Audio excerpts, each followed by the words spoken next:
Hello and happy, what are we at? Wednesday today.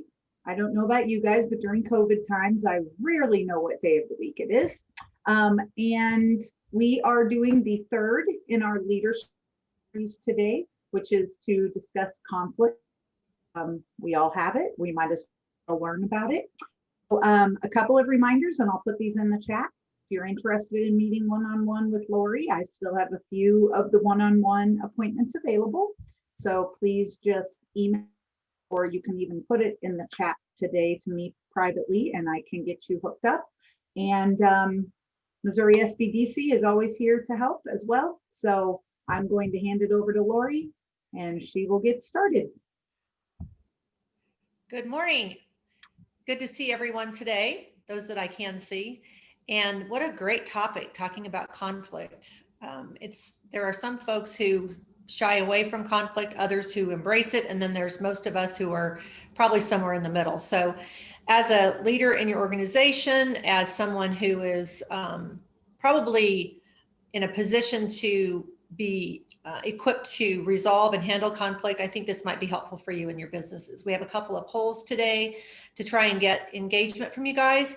I really hope that you will share your points of view as you feel comfortable, because it does make for a much more interactive and I think better learning environment. So here we go. Oh, it's doing it again. So you know what? I'm going to go ahead and escape back into my into the view of. Isn't that interesting? Because it worked. Yes, we did. Yeah. There we go. Okay. So we're going to think about what's your view of conflict. So some people hear conflict and their stomach gets in knots and they run far and wide. Other folks are maybe a little more open and better equipped for it. I think the one thing that I really want to focus on today is productive conflict, because conflict does not have to be negative. In fact, conflict can be very, very useful if we manage it right. The next thing we're going to talk about is what's your style in dealing with conflict. We've talked a lot about the style, kind of using the colors. There's another way to think about conflict and how we either avoid it or embrace it, kind of thing. So we'll talk about that, and some alternatives for inviting productive conflict. And then I want to end up with a strategy for handling conflict. And this is something that in our workshops that we have more time, we ask people to think about a situation right now at work that you are facing that for you is a conflict situation. And so you might keep that in the back of your mind as we're going through this. We aren't going to have you all complete this strategy and share it with everyone, but it is a tool for you to think through some ways to handle conflict. And if you've got one in mind, let's see if we can help you out there. So I think I've said this the last 3 times. It's not a lecture. Please ask questions. Stay muted until you have a question, and please offer your insights. So there's a lot of definitions for conflict, and the one that we like to use is any situation when 2 or more persons' concerns or desires differ.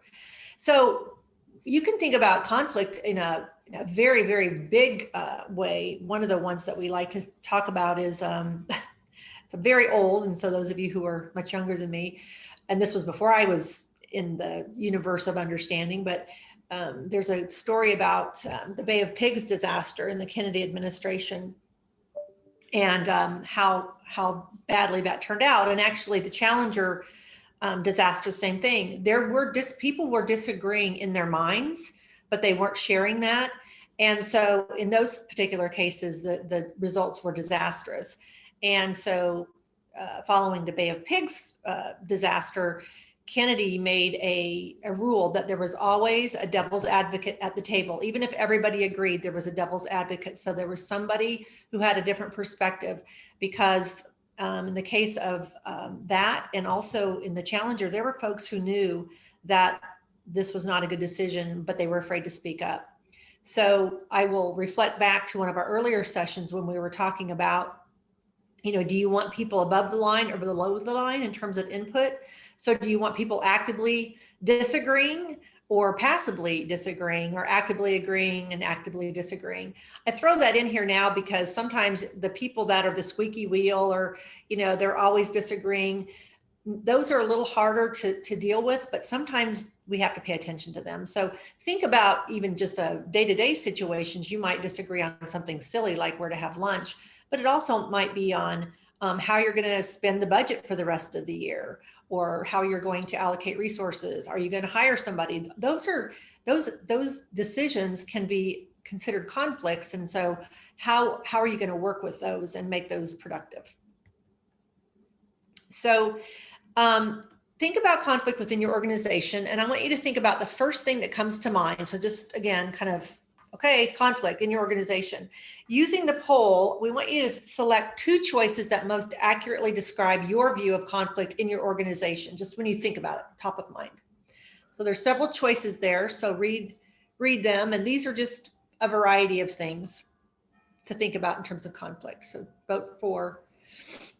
And only answer question 1. For some reason today, the poll would not let me separate the questions. So they're all on one page, but ignore the below ones.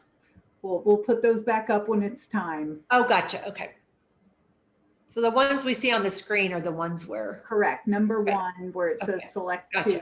Just then stop when you get to number 2. Okay.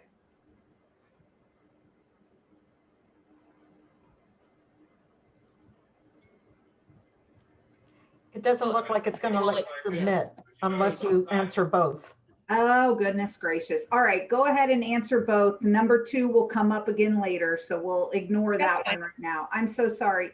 Sometimes Zoom doesn't, approve of what I'm trying to do. That's okay.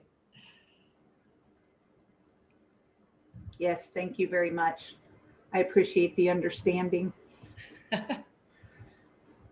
That's something I think we've all gained over the last 8 months. I know. I messed with it for like 30 minutes this morning. I couldn't figure out why it didn't like what I was trying to do. So.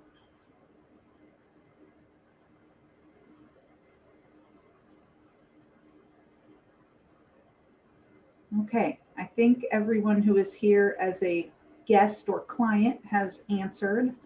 So I will end that. And I will share the results of, there we go. Number 1, results are shared. Okay. So as you look at the chart, what jumps out at you? Anybody want to, I can talk about it, but what do you guys see there? What do you think that says about the group we have here? A lot of us think it's healthy to have conflict. Yeah, absolutely. Does that surprise anybody?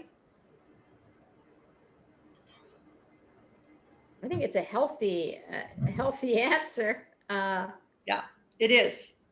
Yes. And yeah, maybe I'm not sure if I'm surprised or not. To me, it shows we have quite a few leaders on the call, because you have to, as a good leader, you got to understand that, conflicts and hurdles and obstacles are necessary to make you grow and be stronger. I agree 100%. So having that attitude going in is actually very good, and you're probably all more open to learning more about it. The one that says conflict is choking our organization. So 2 out of 8 of you said that, and that's a pretty hefty comment. So even if you didn't answer that, when conflict is choking your organization, what does that look like? What does that feel like to step into that organization?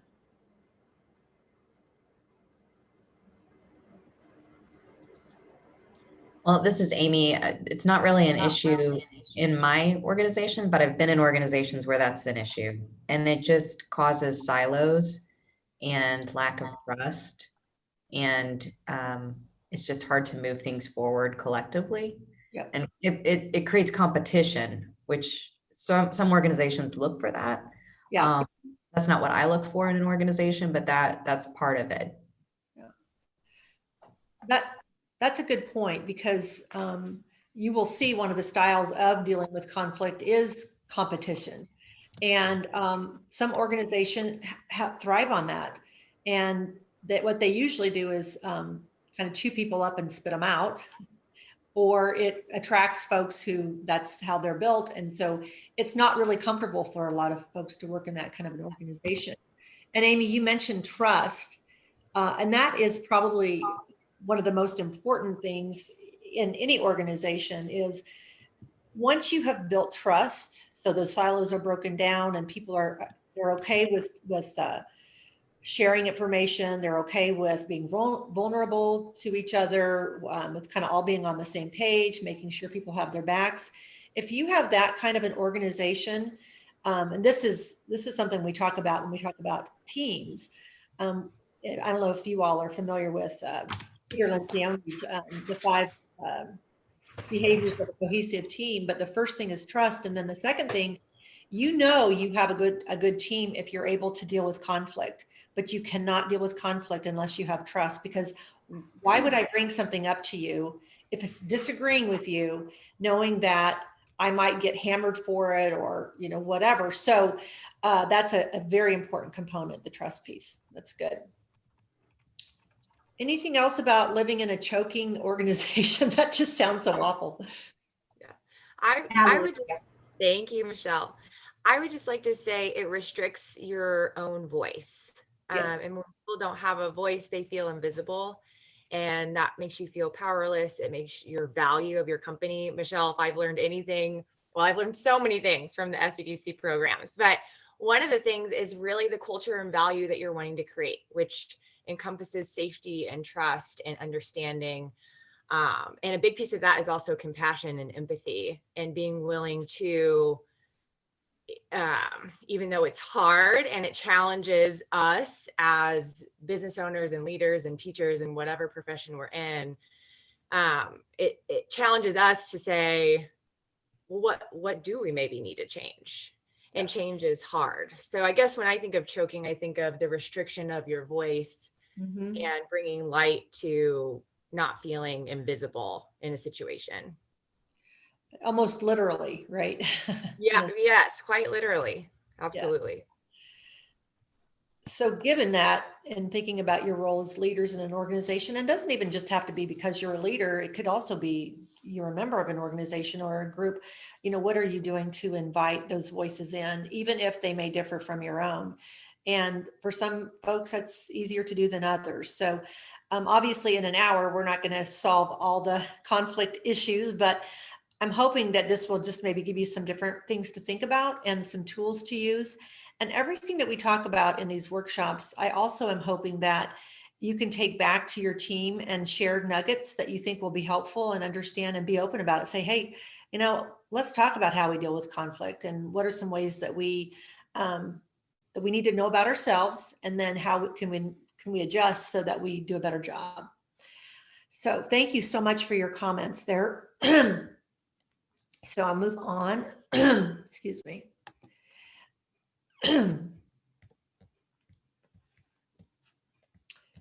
Not sure this advancing situation is. Do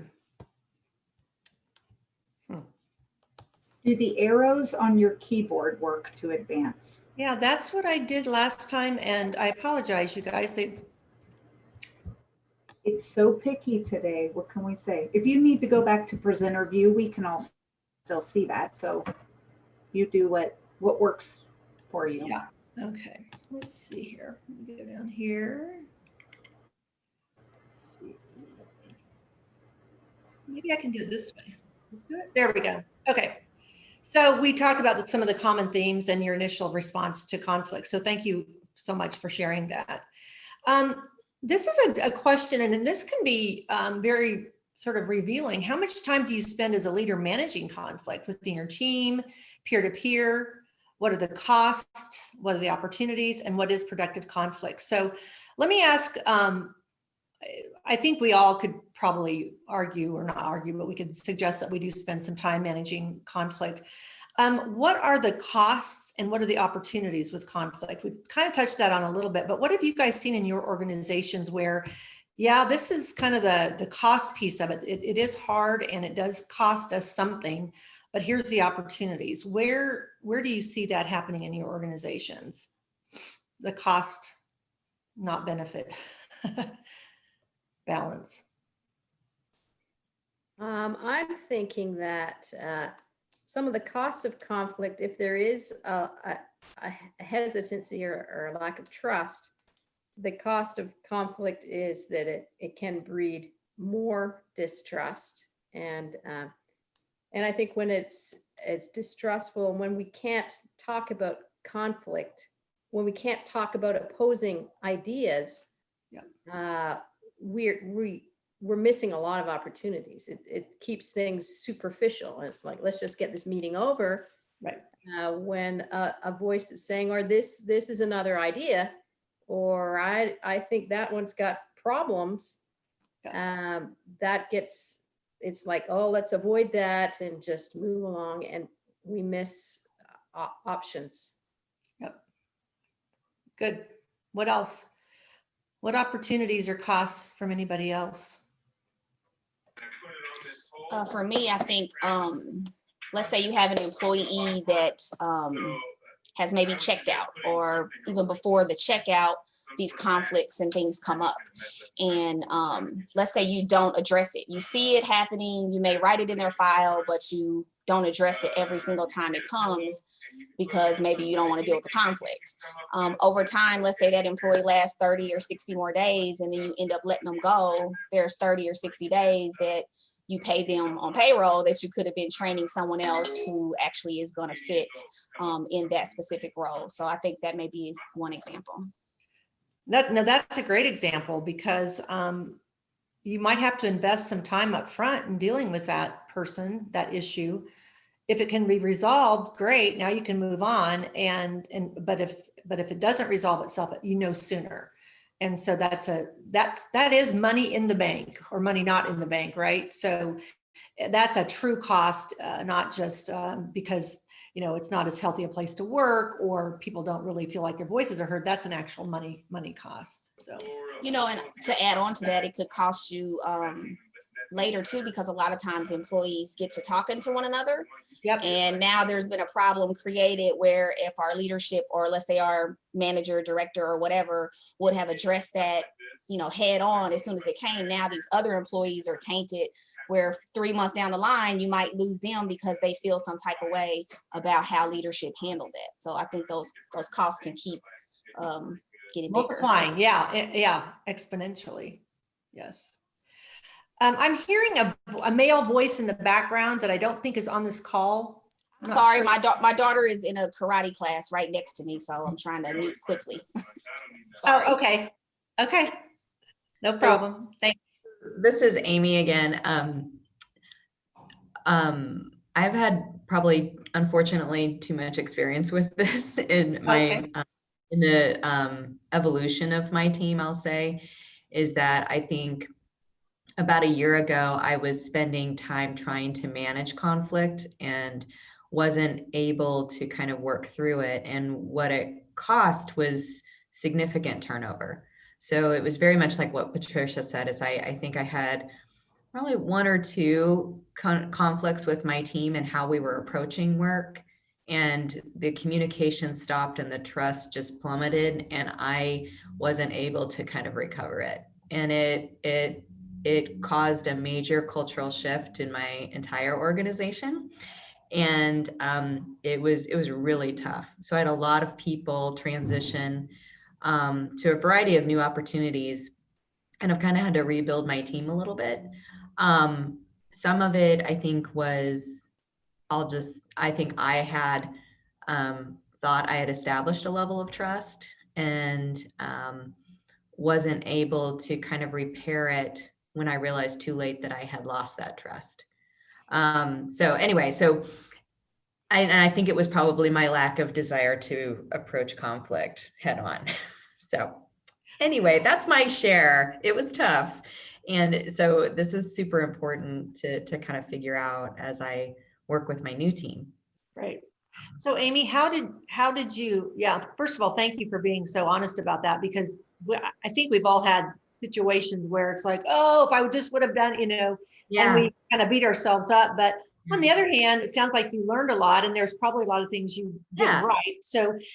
So how, just real quick, how are you approaching things differently now? Do you feel like what has changed in maybe how you're seeing how to handle conflict?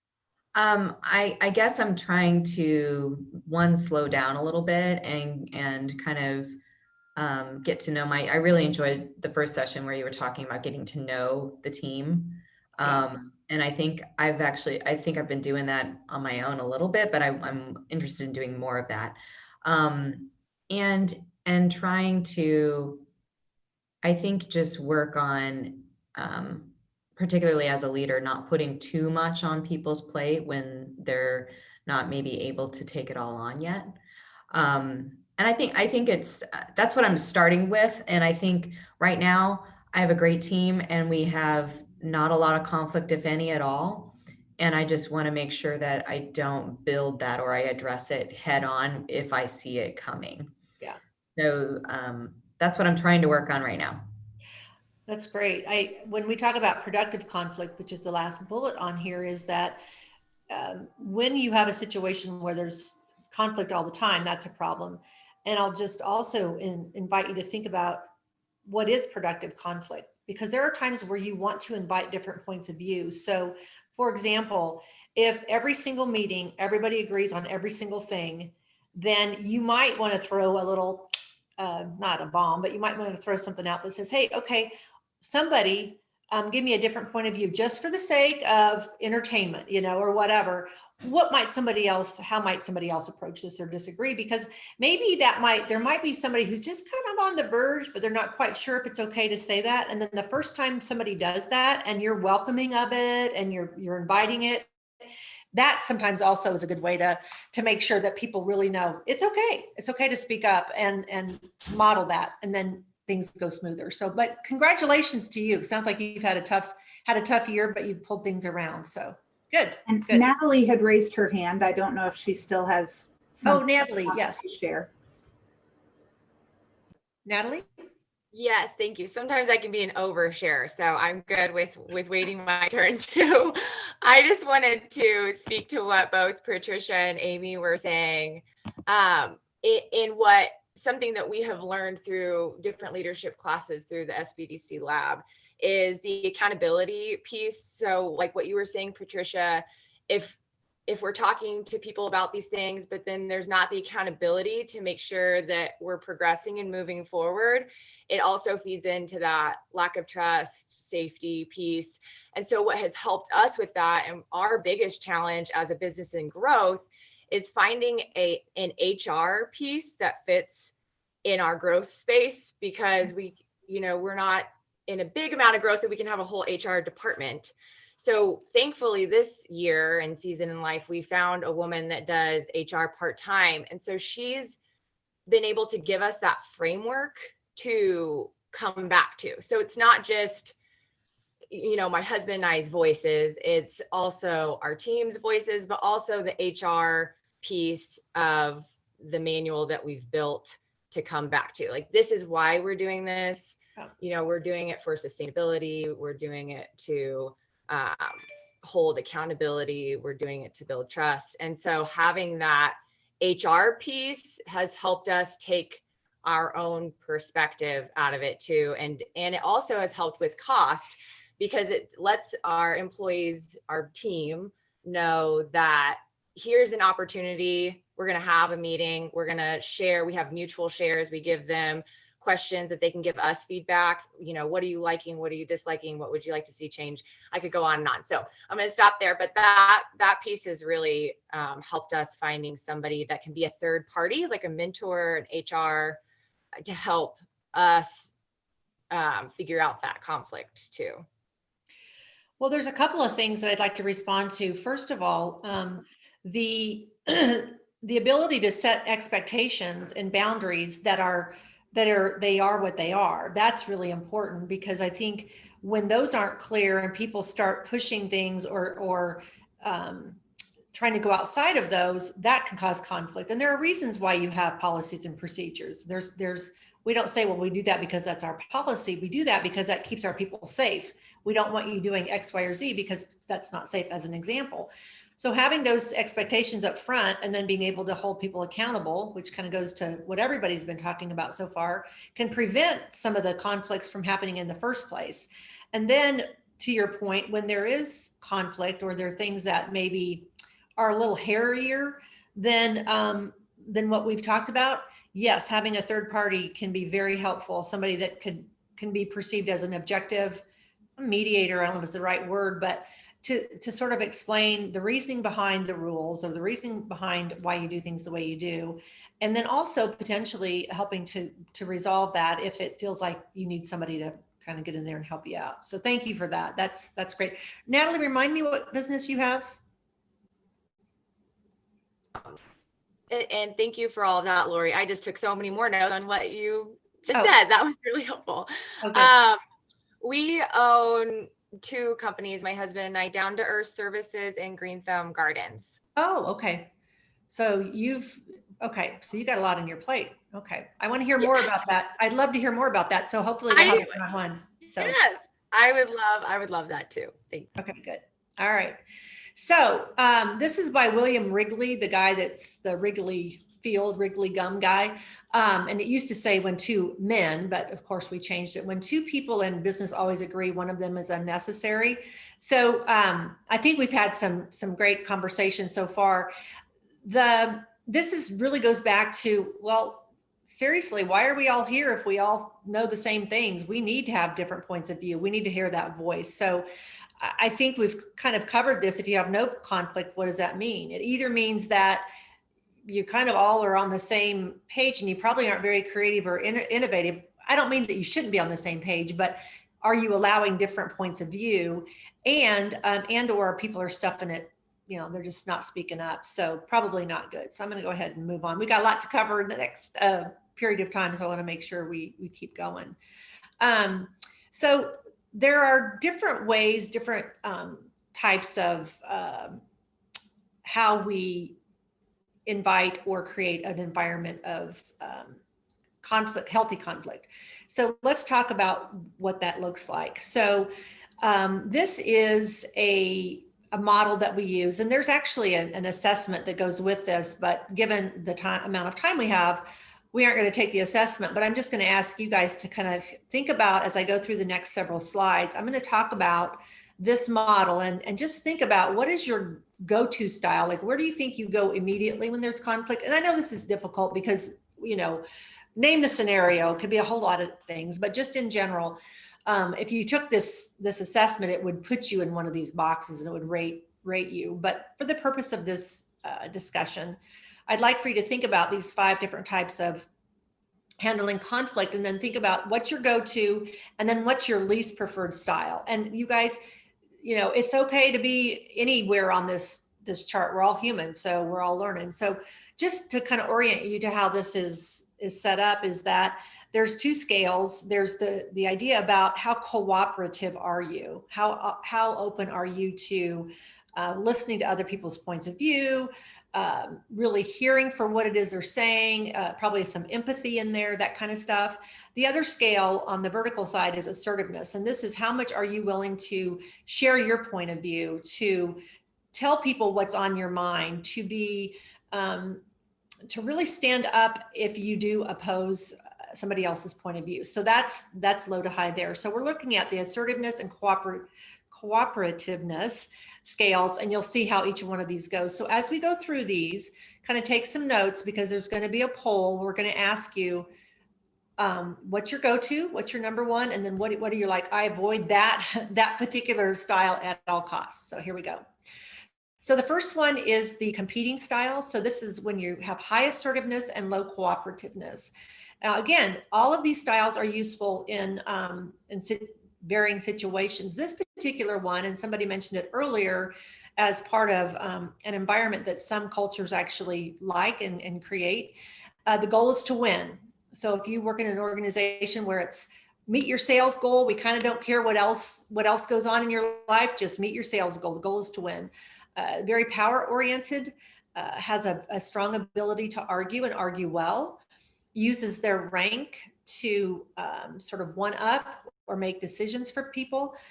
They are very willing to stand up for their own rights, and they will defend a sacredly held position. So as you can see, these are not all negative or positive. These are just a wide variety of descriptors of being in a competing situation.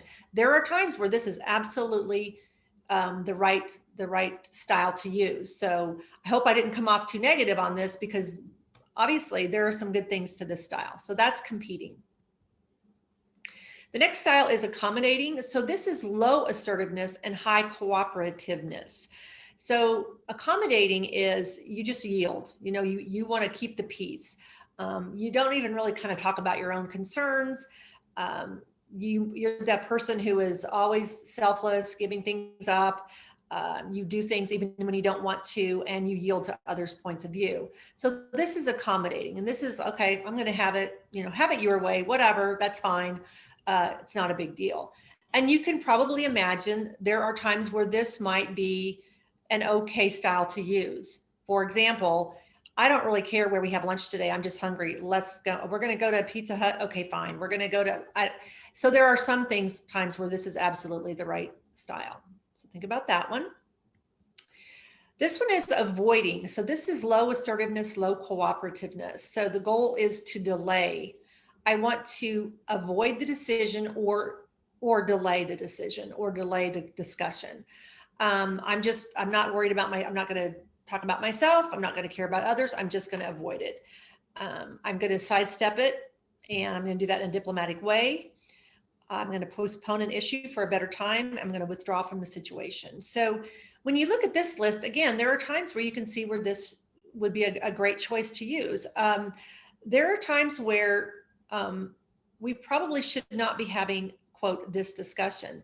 I recently sold my house, and things went very swimmingly until the very last day. And unfortunately, I did not use this style in conversation with someone in this circle. And I would be embarrassed if any of you heard what I said in that conversation, because I should have avoided it, or I should have done something else. I should have delayed the conversation. So I'm here to tell you, I don't do it always the right way, for sure. So that would have been a time to avoid or to delay, for sure.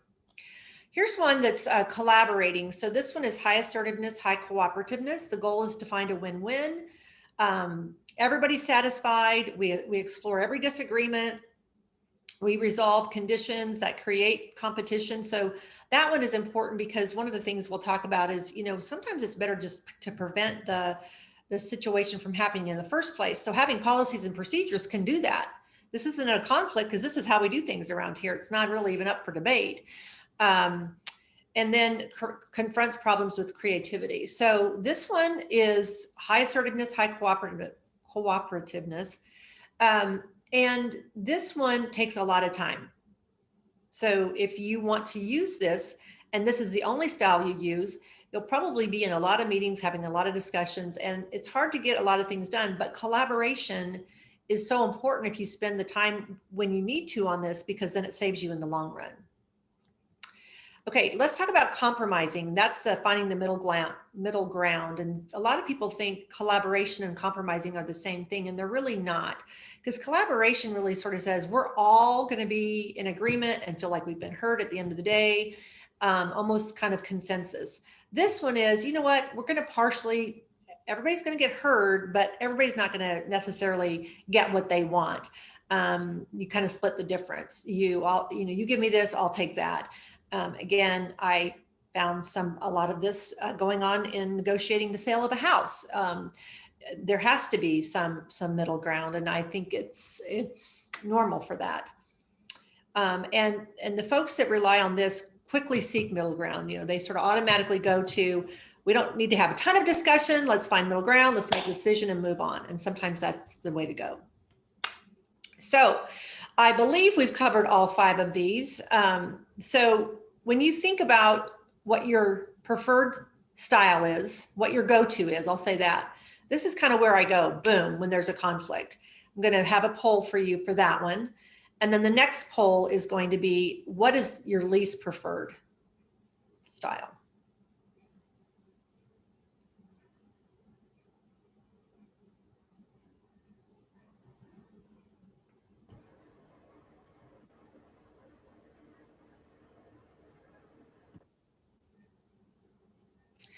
And it's fine to be, yeah, it's fine to be honest. I mean, sometimes we have people who say, you know what, I can't believe I scored accommodating on this, or accommodating or avoiding was my first score and competing was my highest. And we'll talk about that in a minute, but. Is that everybody?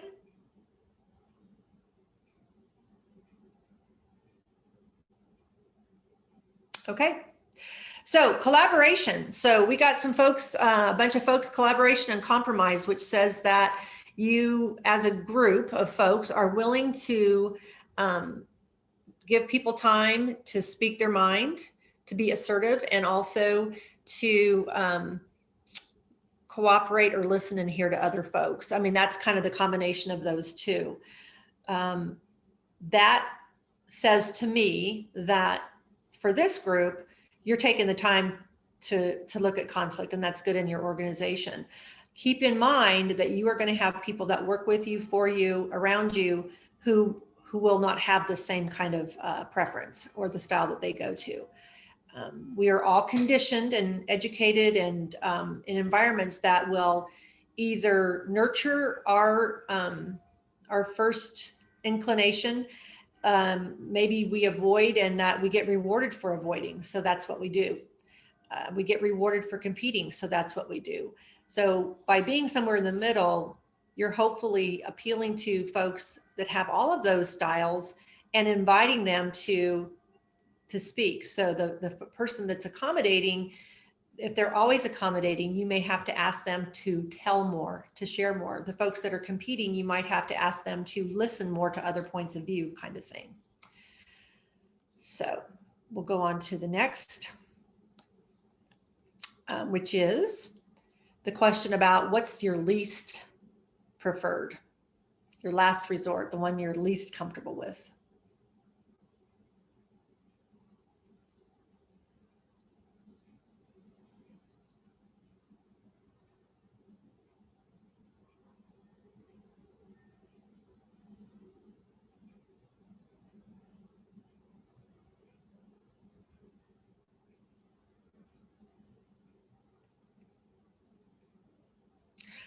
Okay, so the avoiding. So you guys aren't afraid. The majority of you aren't afraid to get in there and figure stuff out. And then it's funny because these results are the out kind of on the extremes, if you will. So when you look at that, and if your least favorite is avoiding and your least favorite is competing, just think about that, because sometimes, if that's your least preferred, there are times where those are okay to use. And so I think it's interesting and actually very positive that most of this group is somewhere in the middle, because that tends to include everyone. I also would a little in the back of your mind thinking, if I never avoid a conflict, is that okay? And maybe it is. If I never compete, is that okay? I'm also thinking about holidays coming up and family gatherings, which this could also play into as well. But this year, maybe there won't be so much of that. So any comments about the styles and how that might make you reflect a little bit about how you handle conflict? I typed a very long comment / question / concern in the chat, and I hit enter right before you got to collaborating, and it kind of answered my comment, question, concern that I put in the chat, because I am a big collaborator, and I think a frustration that I'm having right now with my team is we get stuck on like a specific policy that they want to be this way. And I'm like, we've done this for 5 years, and this is why the policy is written this way, because we know it works. And then we'll be stuck for like 2 weeks on that. And that's because I'm collaborating and getting everyone's opinions and their ideas, as opposed to just saying, we're not going to change it. Let's move on to the next thing. So really getting that, I don't know how to explain it, but being able to just stop it and stop the collaboration and make a decision is something that I really need to learn how to do. So maybe that's what I call my marshmallow. So maybe I'm too concerned about everybody else's feelings and thoughts, and the big heart kind of gets in the way, and it's very frustrating for the leader. Yeah.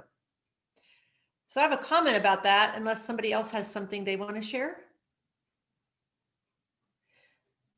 So Patricia, hopefully we'll get a chance to talk one-on-one, but just real quickly, I think first of all, it's good that you recognize that. Secondly, is one of the things that we can do to put the kibosh, if you will, on too much of that discussion is sometimes it's okay as a leader to say, hey guys, we got a decision to make, and here's what's going to happen is I'm going to get your input and then I'm going to make the decision. Okay, so you set that criteria up front, and then there are other times where you might say, we're going to make a decision and I want it to be, we're going to take everybody's point of view and we're just going to vote, right? And that's, or we're going to talk about this and I want somebody, you two go off and research this and you come back with your recommendation. And then we're going to make a decision as a group or as an individual. Or you might just say, we're going to reach consensus.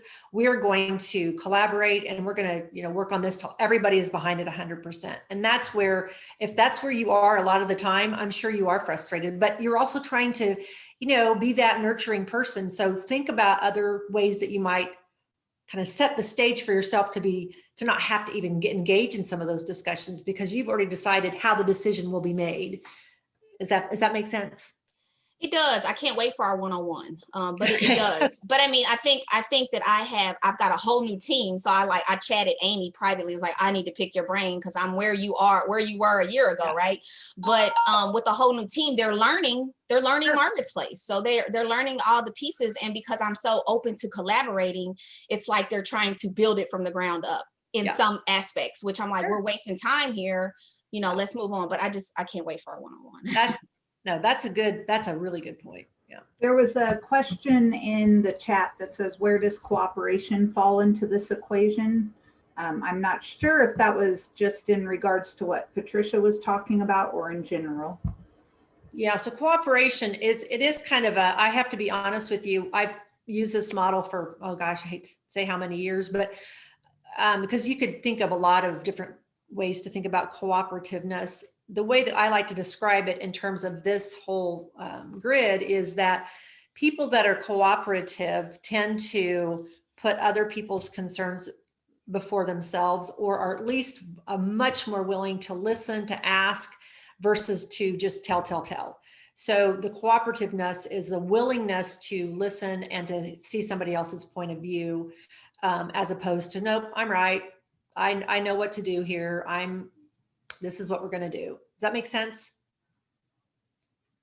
Okay. All right, let's keep moving on. So we talked about this already, and so I got ahead of myself. So we already talked about that. I think we talked a little bit about what insights you had about your choices and what style is most. Let's talk about this. Is there a style that is really difficult for anybody that they want to say, wow, you know what, this one I just can't see myself ever doing? Is there anybody that has that?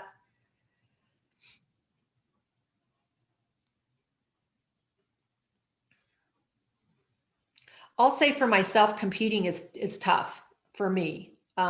It's tough for me to say this is the law of the land, unless it's with my kids, and then that's different. But in a work setting, but occasionally, you have to do that.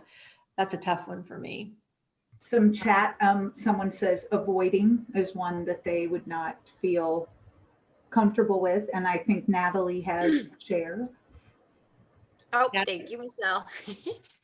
I would say it depends on the situation, and I use those as guides to lean in more to figure out why it's challenging in that situation. So if it's a family dynamic, it might be because I need to voice something, or it might be because I need to listen. And those, in the most personal circumstances, I have learned those are the things that reflect in our leadership. So what I've learned is it's really important to take ownership of where we're at in our own season of life and our own business before a lot of growth and change can happen. And so sometimes that means with our team, we have to say, because we run a seasonal business, so we think in terms a lot of seasons of nature, seasons of life. We have to cycle back to, okay, you guys, this is a really busy season, and this is how we're preparing for it. There's going to be a lot of things that are going to need to grow and change from it. the opportunity to talk about those things will be at a company retreat or this company meeting. Right now, we're going to stick to this policy procedure that's been in place previously. And so then everybody knows, okay, we're in this together. It can maybe be really challenging or maybe feel stagnant, but there's going to be an opportunity to come back and reflect and talk about it as a whole to then move forward, if that's helpful. And so it's helped me to think about in terms of my own personal life, because it does reflect outward, if that's helpful. Yeah, absolutely. And I think what I heard in there somewhere, not explicitly, but implicitly, was, telling the why. Here's why. We have thought this through. We didn't just pull this out of midair. We've thought it through, and here's why we're doing this. And I think people will respect you for that. So what about things that you guys can do to increase or invite productive conflict? I mean, because the group overall seems to be pretty good at the collaboration and the cooperativeness, is there anything that you all do to try and invite or make sure that people feel like you've got productive conflict versus the kind that just, is under the radar? I just try to keep, I just try to make everyone understand that their opinions, and, the things that they think or bring to the table are very important and are necessary for growth, right? So just making sure there's an open door policy for that. But here lately, that's starting to bite me in my butt, but that's what I've done in the past, but it's becoming a problem now. But that's what I do to try to keep those floodgates open, right? Yeah, sometimes when you start setting that pattern, then it's like, whoa, I didn't really want that much information. So, okay.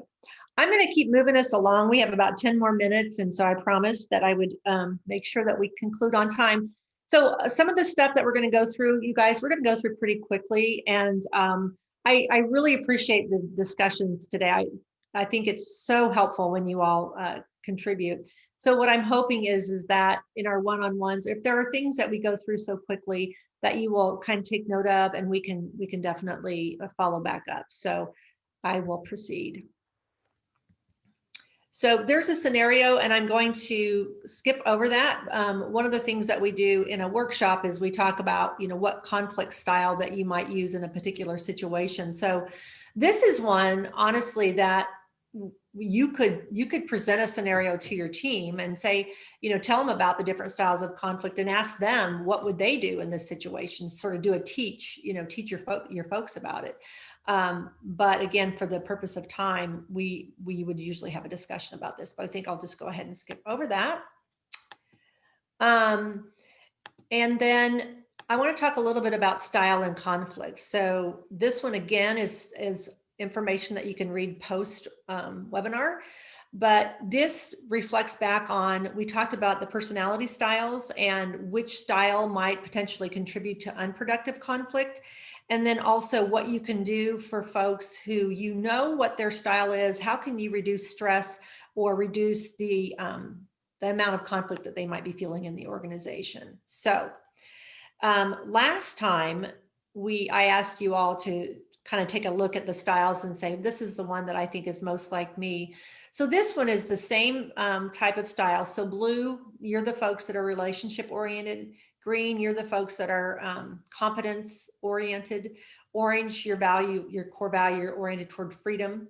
And gold is the core value is responsibility. So last time, I don't know if you remember, you had picked one of those, but this is kind of different in the terms of when you look at the list of things that are productive for this style or unproductive, which of these sounds like you? So that it may be different this time. But if the blue characteristics for productive and counterproductive sound like you, choose that. If it's green, orange, and gold. So look at those, and I'll move this over. Can you all see that okay?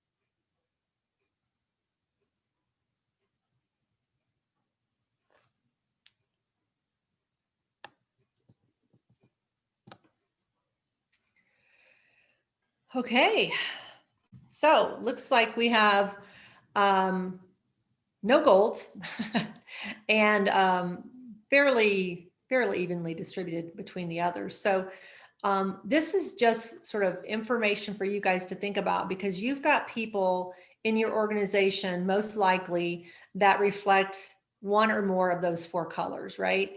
And so if there's no one here in this group who is gold and thinks gold, then that's probably something that you want to think about. Who in your organization would you describe as someone in the productive, counterproductive in terms of gold, because you're going to want to understand them.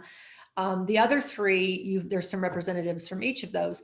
Basically, this is saying, do I own this? Do I own what is productive and unproductive for my preferred style? And again, you need all of these traits in your organization. It's more about what can I do to be on the left-hand column versus the right-hand column. So again, thinking this through and being self-reflective. And I'm going to keep moving so that we can look at how you can use this information for good. I always say you can use this information for good or evil when you're talking about stress. And if you know something really irritates somebody, you can create an environment of stress or not. So again, these are some of when stress occurs in these colors, this is what it looks like. So if a gold is stressed, they can be controlling, intolerant, hot-tempered. Orange can be sarcastic, gossipy, accusatory. Blues can be overly emotional, vocal, cry, pout. And green, stubborn, private, or cynical. So think about that. If you're really stressed, this may be how it shows up, or it might be how it shows up in your folks. So I'm going to go through these next ones really quickly, and you will have these as a follow-up. So what I'm challenging you guys to do is, on the left-hand side, think about yourself, or think about folks that work with you, and look at what stresses out somebody in the gold. If sloppiness, emotional drama, if you're changing things all the time, being overworked, people that don't respect policies, those are things that are going to stress them out. Now, can you control all of that for your organization or the person that's gold? No, but you can flex your style to try and help avoid that conflict by doing the things on the left hand or the right hand side, being consistent, making sure they are set expectations. So part of this is for you yourself and what you can do to avoid conflict and avoid stressors. Part of it is thinking about your folks and what you can do and put in place for them. So again, when we talk one-on-one, we can talk about how you might use these tools. So I'm going to go through the next slides. And again, you will have these at your disposal. So what I would invite you to do is use this information to how you can leverage your style to promote productive conflict. Be honest about how it might be getting in the way.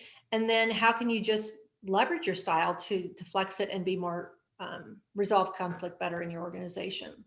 The last thing is the strategy. So one thing that I think we have to recognize is we don't have to address every single situation that's a conflict. Sometimes it's okay to not.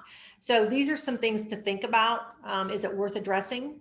What's your first reaction based on your preferred style? Is that going to be most effective? If not, what would be? And in this case, we're talking about a direct report. What do I know about their preferred conflict style, and how will that impact your strategy? And then create a plan. How am I going to address this? Are you going to do this every time you have a situation? No, there's not enough time. But for those things that are really tricky or hairy, you might think about this and have a real clear strategy for it so that it gets resolved. And once you do this more often, it'll just become second nature. All right, so thank you. And I would ask we have 3 minutes, any questions or comments? So I'll give you a minute to share those, and then know that there's follow-up with Michelle to schedule one-on-ones. So any comments or questions?